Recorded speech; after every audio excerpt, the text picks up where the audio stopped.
بسم اللہ الرحمن الرحیم. Specialisation in education by sir Richard Livingstone.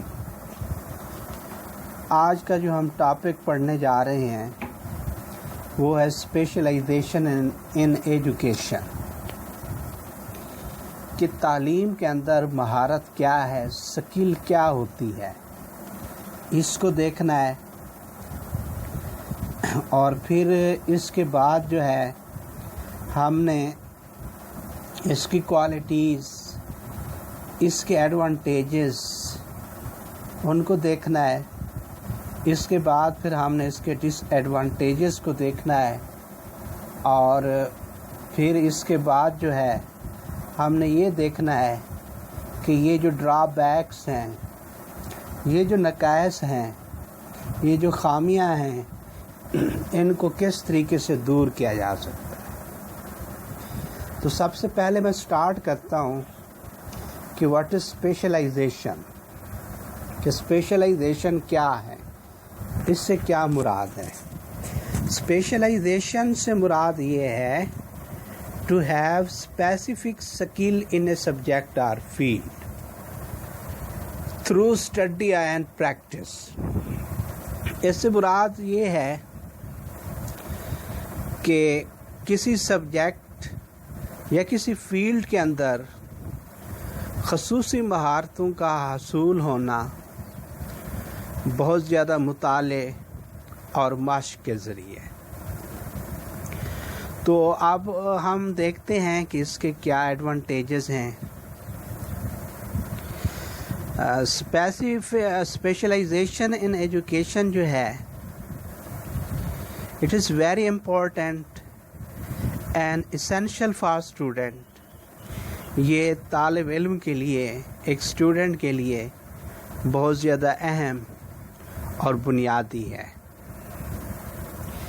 اس کے ذریعے جو ہے ایک اسٹوڈنٹ جو ہے وہ ایک اسپیسیفک سبجیکٹ کے اندر یا ایک اسپیسیفک فیلڈ کے اندر اپنی صحیح دماغی تربیت حاصل کر سکتا ہے، اپنی صحیح جو مینٹل ٹریننگ ہے اس کو وہ حاصل کر سکتا ہے،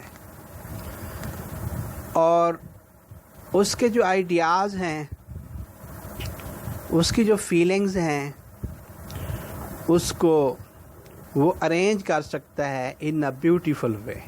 بڑے ہی خوبصورت طریقے سے ان کو ارینج کر سکتا ہے اور پھر ان کو بیان کر سکتا ہے. اور یہ تعلیم جو ہے،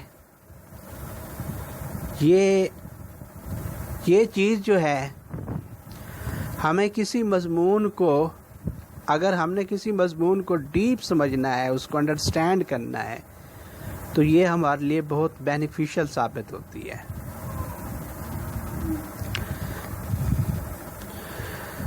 اسی اسپیشلائزیشن ان ایجوکیشن کے ذریعے طالب علم جو ہے، اسٹوڈنٹ جو ہے، وہ ایک سبجیکٹ کا ایکسپرٹ بن جاتا ہے. ایک سبجیکٹ میں اس کو مہارت ہوتی ہے، سکل آ جاتی ہے اس کے بعد. اور تعلیم کے بعد جو ہے وہ اپنی پریکٹیکل لائف میں اپنی اس ایبیلٹی کو، اپنی اس سکل کو اور بڑھانے کی خواہش رکھتا ہے، اور اس کی سمجھ بوجھ اور قابلیت جو ہے، اس کی انڈرسٹینڈنگ جو ہے، اس کی جو ایبیلٹی جو ہے وہ بہت زیادہ پروموٹ ہوتی ہے. لیکن اس کے ساتھ ساتھ کچھ ڈرا بیکس بھی ہیں، ڈیمیرٹس بھی ہیں، جن کو رائٹر سر رچرڈ لیونگسٹن بیان کرتا ہے. وہ کہتا ہے کہ جب کوئی شخص when a person becomes specialist in science and he deals with elements, atom and cells.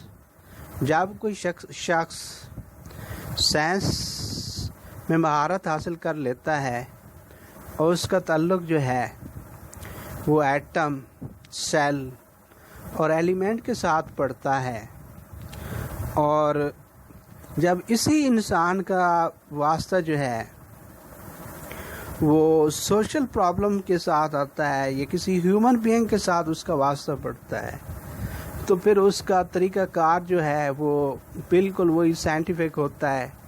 وہ انسان کے ساتھ بھی وہی ایٹم، ایلیمنٹس، سیلز والا طریقہ اختیار کرتا ہے. یعنی وہ سوشل پرابلمس ان کو وہ سمجھ نہیں سکتا، اس کی یہ صلاحیت نہیں ہوتی. اسی طرح سے ایک شخص جو سوشل سائنس میں مہارت رکھتا ہے وہ سوشل ایشوز کو تو سمجھ سکتا ہے، لیکن جب سائنس کے ساتھ اس کا کوئی واسطہ پڑتا ہے تو وہ ان مسائل کو حل کرنے میں، سائنسی ایشوز، سائنس وغیرہ کو سمجھنے میں وہ کافی حد تک نااہل ہوتا ہے. تو اس لیے رائٹر جو ہے ہمیں کچھ ایسی چیزیں بتاتا ہے جن کے ذریعے ہم ان ڈرا بیکس کو، ڈی میرٹس کو، ڈس ایڈوانٹیجز کو ہم دور کر سکتے ہیں. وہ کہتا ہے کہ ہمیں ancient civilization, old history and the books on religion، ان کو ہمیں پڑھنا چاہیے، ان کا ہمیں مطالعہ کرنا چاہیے، اور اس کے ساتھ ساتھ ہمارے جو سوشل اینڈ پولیٹیکل جو ایشوز ہیں ان کا بھی ہمیں علم ہونا چاہیے. وہ کہتا ہے کہ ہمارے اس دور کے اندر، اس ایج کے اندر جو ہے، یہ جو کرنٹ ایج ہے، اس میں اسپیشلائزیشن کا سب سے بڑا نقصان ہمیں یہ پہنچ رہا ہے کہ ہم نے حد سے زیادہ machinery, wealth and scientific method ان پر ہم نے ڈپینڈ کر لیا ہے، اور اپنی صلاحیتوں کو ہم استعمال نہیں کر رہے.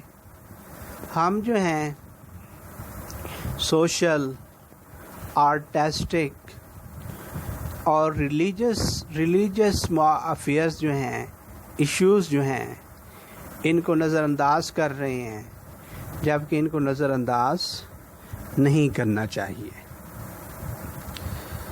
وہ رائٹر ہمیں یہ بات سمجھاتا ہے کہ ہمیں اپنے دور کو سمجھنے کے ساتھ ساتھ اس کو کریٹیسائز کرنے کی بھی ایبیلٹی اپنے اندر پروموٹ کرنی چاہیے. کہ ہم جو ہیں، ایک تو جس ایج میں ہم رہ رہے ہیں اس کو ہم کوشش کریں، ہم اس کو انڈرسٹینڈ کریں، اس کو سمجھیں، اور پھر ہمارے اندر یہ ایبیلٹی ہونی چاہیے کہ ہم اس کو کریٹیسائز بھی کر سکیں، اور ہم اپنے زمانے کی ویلیوز کو بلائنڈلی جو ہے وہ ایکسیپٹ کرنے کے لیے تیار نہ ہو جائیں ہم. اور ہمارے پاس جو ہے knowledge of good and evil ہونا چاہیے، اور اس نالج کو، the knowledge of good and evil, نیکی اور بدی کا علم جو ہے اس کو پروموٹ کرنا چاہیے، کیونکہ یہ ہماری کریکٹر ٹریننگ میں بہت ہی معاون، مددگار ثابت ہوتا ہے. اور اس کے ذریعے جو ہے ہم اسپیشلائزیشن کو، ان اسپیشل سکلز جو ہیں، ہم سوسائٹی اور ہیومن بینگز کی بھلائی کے لیے استعمال کر سکتے ہیں. رائٹر کہتا ہے کہ ہمیں کریکٹر اور پرسنالٹی کی اصلاح کے لیے، ریفارمیشن کے لیے لبرل ایجوکیشن بھی حاصل کرنی چاہیے. اس کے مطابق ایڈلٹ ایجوکیشن کے ذریعے جو ہے لوگوں کو ووکیشنل، ٹیکنیکل اور مورل ایجوکیشن جو ہے یہ انہیں دی جا سکتی ہے. اور اس کے علاوہ وہ ہمیں بتاتا ہے کہ ہمیں ہسٹری، پولیٹکس جیسے سبجیکٹ کی مدد سے کرنٹ اور پریویس ایج کی سویلائزیشن کو ہم سمجھ سکتے ہیں اور اس کے متعلق بھی بتا سکتے ہیں. اور اس کے ساتھ ساتھ ہم جو ہیں اپنے زمانے کو جج کر سکتے ہیں. اس کے ساتھ ساتھ ہم جو ہیں اعلیٰ سے اعلیٰ سٹینڈرڈز، اعلیٰ سے اعلیٰ آئیڈیلز جو ہیں یہ قائم کر سکتے ہیں. کس کے ذریعے؟ اسپیشلائزیشن کے ذریعے. تو امید ہے یہ لیکچر آپ کے لیے ہیلپ فل رہا ہوگا.